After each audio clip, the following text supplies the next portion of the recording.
दुनिया भर में कृषि कार्यों के लिए आर्टिफिशियल इंटेलिजेंस और ड्रोन का उपयोग बढ़ रहा है। भारत में भी सरकार कृषि क्षेत्र में तकनीक के उपयोग को बढ़ावा दे रही है ताकि बेहतर उपज के साथ साथ किसानों की आय में भी वृद्धि हो। किसान ड्रोन खेती के आधुनिक उपकरणों में से एक है जिसके इस्तेमाल से किसानों को काफी मदद मिल सकती है। ड्रोन से बड़े क्षेत्रफल में महज कुछ मिनटों में कीटनाशक, खाद या दवाओं का छिड़काव किया जा सकता है। कई बैटरियों से लैस एक ड्रोन का उपयोग दिन में कम से कम 6 घंटे के लिए किया जा सकता है, जो लगभग 30 एकड़ खेत को कवर करता है। ड्रोन छिड़काव करते समय हानिकारक रसायनों के संपर्क में आने से किसानों को बचाता है और खेतों में सांप जैसे जहरीले जानवर के खतरे से भी राहत दिलाता है। ऐसे दुर्गम और पहाड़ी क्षेत्र और ऊंची और घनी फसलें जहां पारंपरिक तरीकों से छिड़काव पूरी तरह संभव नहीं, वहां भी किसान ड्रोन बहुत उपयोगी है। स्प्रे के साथ साथ कृषि में ड्रोन द्वारा मल्टी स्पेक्ट्रल मैपिंग और इमेजिंग से खेत में दिखाई देने वाले लक्षणों के प्रकट होने से पहले ही पौधों के स्वास्थ्य में सूक्ष्म भिन्नता, नमी की कमी, पौधों की वृद्धि, घनत्व, स्ट्रेस आदि का पता लगाया जा सकता है। इससे न सिर्फ लागत में कमी बल्कि समय की बचत भी होती है। ड्रोन एक मानव रहित विमान है जो एक तरह से उड़ने वाला रोबोट है। इसे दूर से नियंत्रित किया जा सकता है। सॉफ्टवेयर नियंत्रित सिस्टम के जरिए भी ये उड़ान भर सकता है। चूंकि ड्रोन को चलाने के लिए विशेष स्किल सेट की जरूरत होती है, उपयुक्त प्रशिक्षण के द्वारा ग्रामीण क्षेत्रों में इससे संबंधित बहुत से रोजगार के अवसर उत्पन्न किए जा सकते हैं। आइए वीडियो की शुरुआत करते हैं कृषि में उपयोग होने वाले ड्रोन के साथ। हम बताएंगे कि कृषि में किस तरीके से ड्रोन का प्रयोग किया जाना चाहिए जिससे फसलों को नुकसान ना हो और कीटनाशक का बराबर मात्रा में पूरी फसल में एक साथ उनका छिड़काव किया जा सके। 25 किलो से छोटा ड्रोन कीटनाशक और उर्वरक के छिड़काव के लिए उत्तम माना गया है। बहुत ज्यादा उच्च क्षमता वाले ड्रोन भी इसके लिए कारगर नहीं है। फसल कैनोपी पर 1 से 3 मीटर की ऊंचाई से छिड़काव के लिए सरकार द्वारा मान्यता प्राप्त 10 किलो पेलोड वाले किसान ड्रोन को उपयुक्त माना जाता है। किसान ड्रोन चलाने से पहले, उसके दौरान और बाद के विवरण और सावधानियां। ड्रोन उड़ाने से पहले आइए कुछ महत्वपूर्ण बिंदुओं पर चर्चा करें। ध्यान रखें कि आपका क्षेत्र ग्रीन जोन में है, जहां ड्रोन के संचालन के लिए अनुमति की आवश्यकता नहीं है।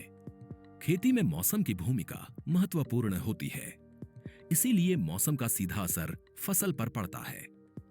ठीक इसी तरह मौसम का असर ड्रोन पर भी पड़ सकता है।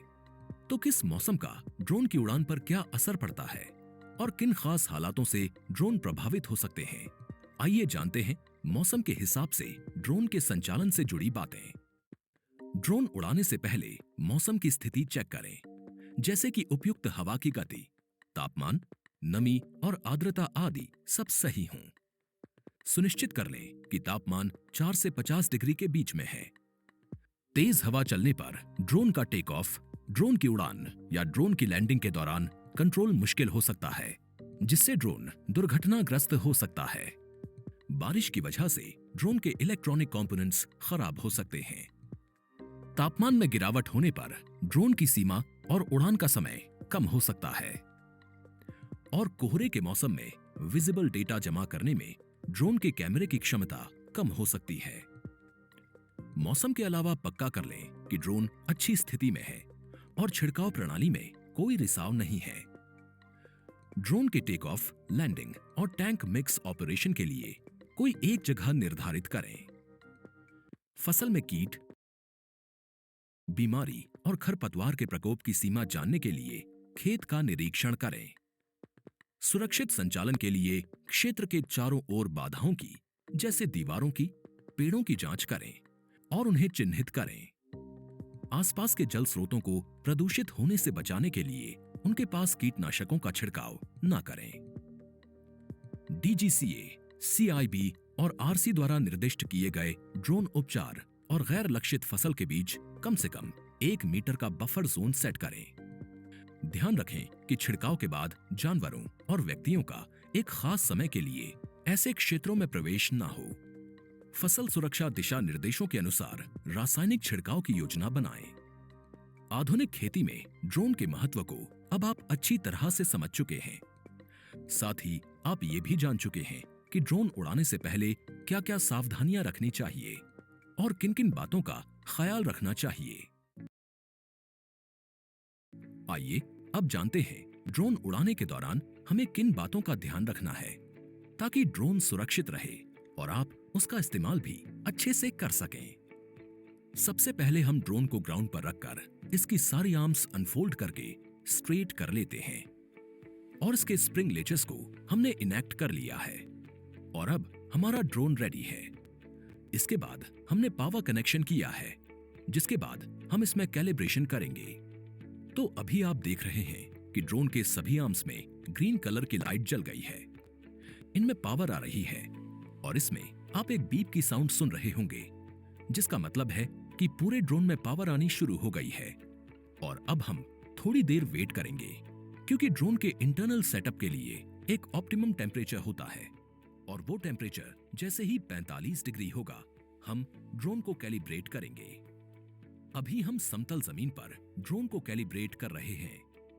ध्यान ये देना है कि जब आप मूव कर रहे हो तब आप बहुत ही धीरे धीरे मूव करें।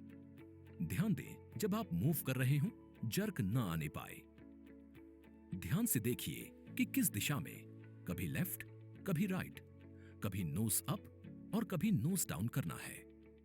ड्रोन के साथ मिलने वाली मैनुअल में भी आपको इस प्रक्रिया की जानकारी मिलती है और इसके साथ साथ जीसीएस में भी नोटिफाई होता है कि आपको कब कौन सी कमांड लेनी है। ये देखिए, जीसीएस में एक आवाज आई, कंपास कैलिब्रेशन डन, यानी कैलिब्रेशन का काम पूरा हुआ। इसके बाद अब हम पावर सोर्स को रिबूट करेंगे। आपको ध्यान से देखना है कि ड्रोन आर्म्स बैंड की स्प्रिंग ठीक से लगी हुई है ताकि कहीं पर कोई गैप ना आ रहा हो। हमने एक लेवल ग्राउंड चेक किया है ताकि दोनों लेग्स प्रॉपर रहें और डिसबैलेंस ना हो। इस तरह हमें सभी 6 आर्म्स चेक करनी है। इसके बाद हम सारे प्रोपेलर्स ओपन करके देखेंगे कि सभी अपनी दिशा में बिल्कुल ठीक हैं। उनके ऊपर मार्किंग बनी हुई है, आप उनको भी देख सकते हैं। जैसा कि आप देख पा रहे हैं, ये हमारा क्लॉकवाइज मोटर है और उसके साथ ये क्लॉकवाइज प्रोपेलर लगे हैं। दोनों पर मार्किंग बनी हुई है और साथ में ही काउंटर क्लॉकवाइज है। और ये देखिए, सभी 6 मोटर्स पर काउंटर क्लॉकवाइज और क्लॉकवाइज का मार्क बना हुआ है। इसको सुनिश्चित कर लें कि सब पर जो मोटर लगी उसके साथ ही प्रोपेलर लगा हुआ हो। अब हम ढक्कन खोलकर इसमें पानी डालेंगे। हम देख सकते हैं कि इसमें ऑलरेडी फर्स्ट लेवल का फिल्टर लगा हुआ है। हमने एक बीकर में पानी भरा है। इससे हम टैंक में पानी भरेंगे और ये चेक करेंगे कि इसके नीचे पंप या जॉइंट वाले पार्ट में कोई लीकेज नहीं है। जैसे कि हम देख पा रहे हैं, टैंक में किसी भी तरह का कोई लीकेज नहीं है। ये बहुत महत्वपूर्ण है क्योंकि लीकेज होने से केमिकल की जो एफिकेसी हमने प्लान की है वो चेंज हो सकती है। इसके बाद हमने इसमें डाईफार्म मोटर लगाया है, वो भी एक जाली का काम करती है। इसमें एक इनलेट पाइप है और एक आउटलेट पाइप है।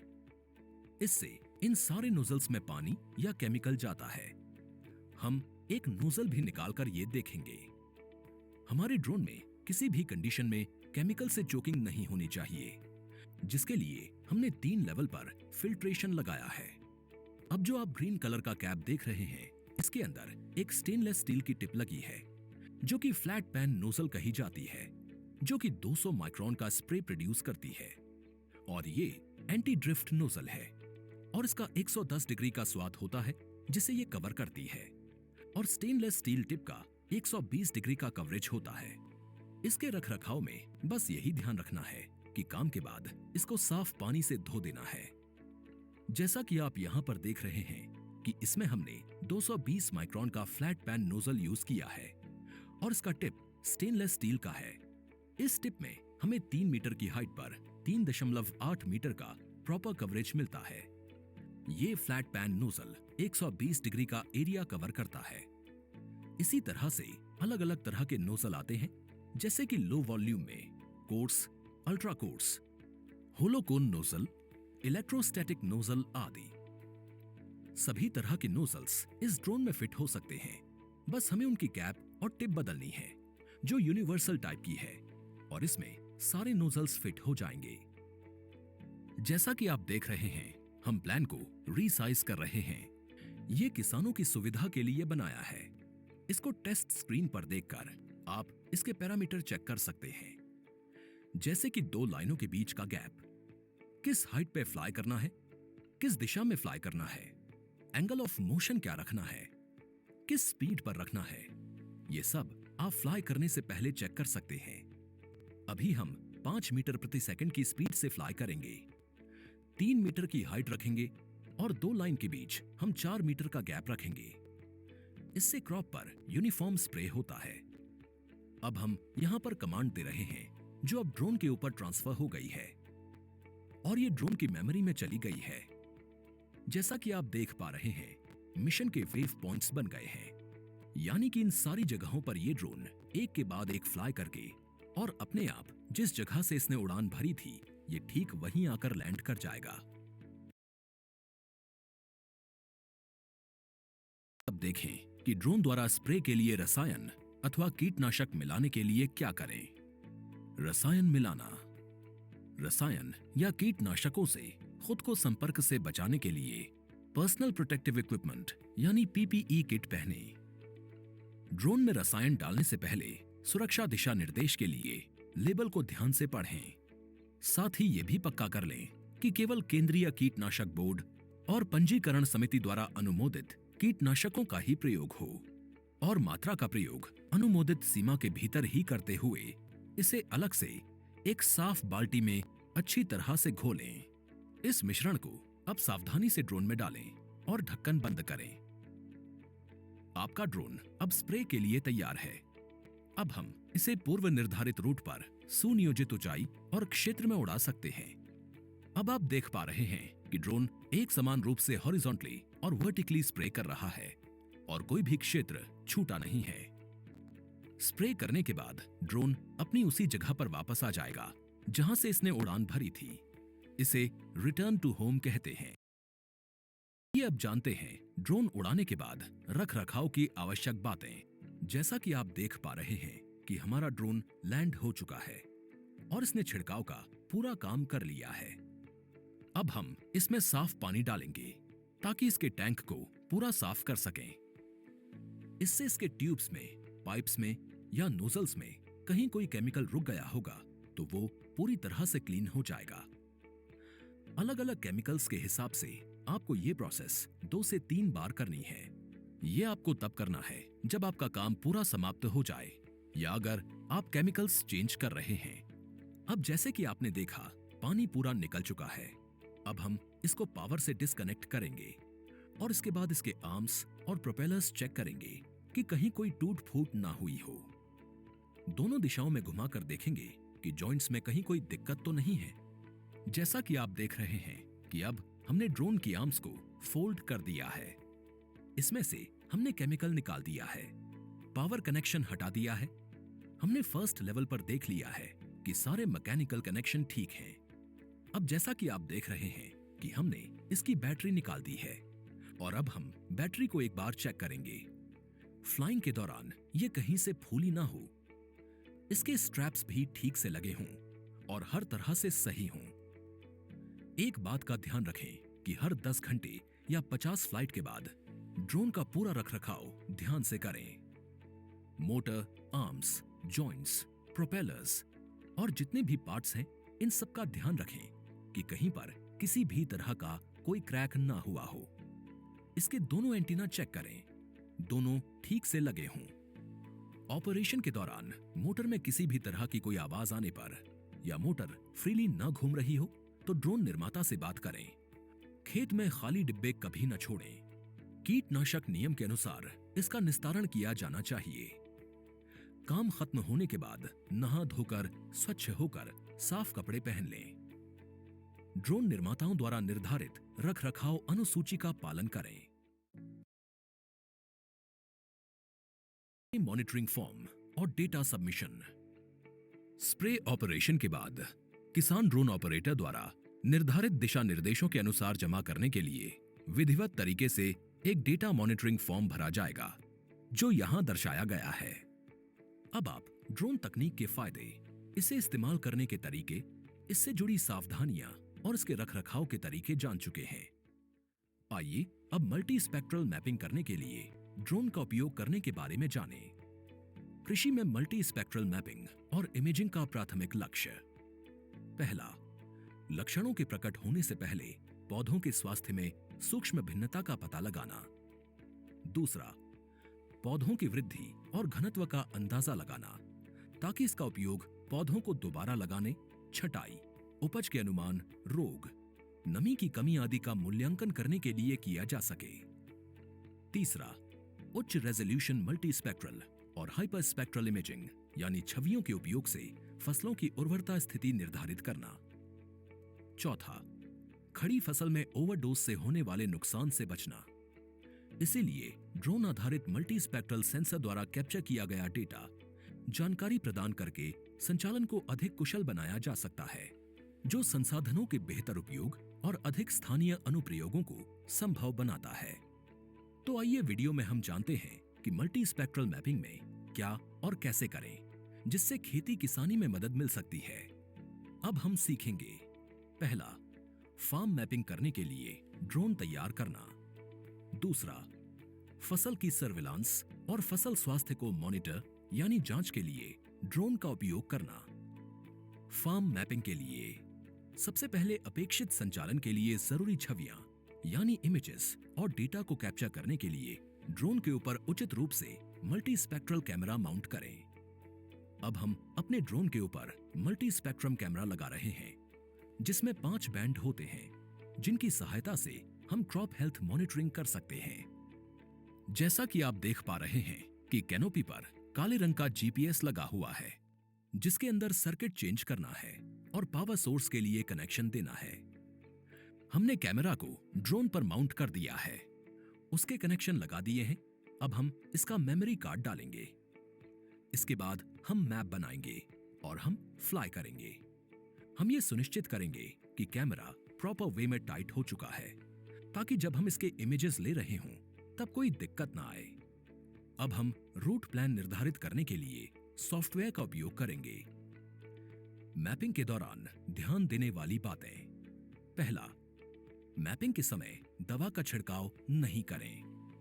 दूसरा, ड्रोन की ऊंचाई और गति पहले ही सुनिश्चित करें और ड्रोन फ्लाइट के दौरान न बदलें, क्योंकि उसकी वजह से पूरा डेटा गलत हो सकता है।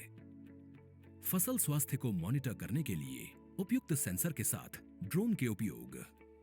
क्षेत्र का 3D विश्लेषण और मिट्टी की संरचना और स्वास्थ्य इंडिकेटर प्राप्त करना। बुआई या रोपाई से पहले मिट्टी की उर्वरता के आंकड़ों को जानने के लिए मल्टी स्पेक्ट्रल और हाइपर स्पेक्ट्रल सेंसर का उपयोग करना।